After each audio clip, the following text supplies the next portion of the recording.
Autre chose, Lancer a dévoilé son identité visuelle à l'issue d'un concours national lancé en août dernier, cap désormais sur la planification car ce défi énergétique est grand en République démocratique du Congo. Cette agence a pour mission de produire ces denrées et la distribution de façon rationnelle, surtout en milieu urbain et périurbain.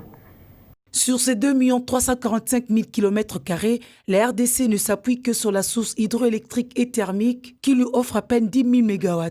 Un gap criant que l'Agence nationale de l'électricité et des services énergétiques en milieux ruraux et périurbains doit combler.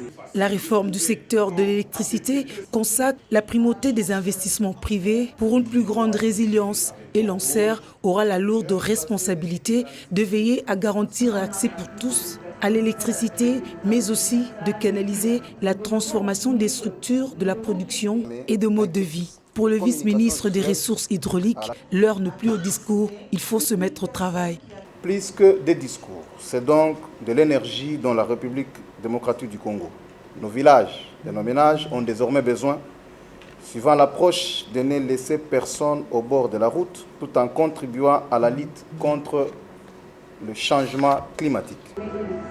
Et pour se présenter au public, Lancer a dévoilé son identité virtuelle.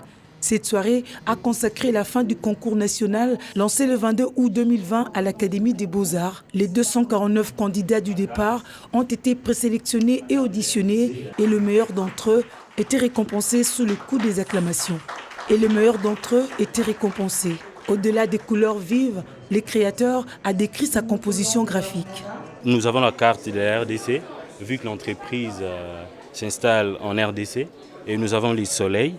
Et nous avons une petite maison pour symboliser les milieux ruraux et les milieux périurbains. Créée en 2016, l'agence vient récemment de se doter d'un mandataire, puis d'un logo.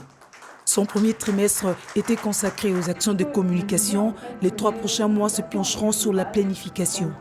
La planification énergétique dans le contexte de la RDC, c'est un exercice très délicat, un exercice très exigeant. Ça peut nous prendre toute l'année 2021 pour élaborer les plans d'électrification nationale.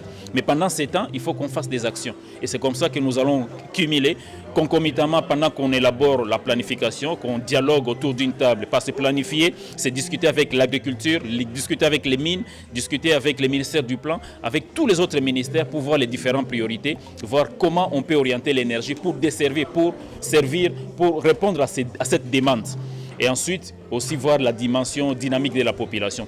Cerise sur le gâteau, c'est l'annonce par le vice-ministre du lancement prochain d'une grande initiative portée par l'Association congolaise pour les énergies renouvelables et décentralisation, ACERD, devant déboucher sur la mise en place d'un fonds d'électrification hors réseau à l'échelle nationale et qui sera placé sous l'autorité technique de Lancer.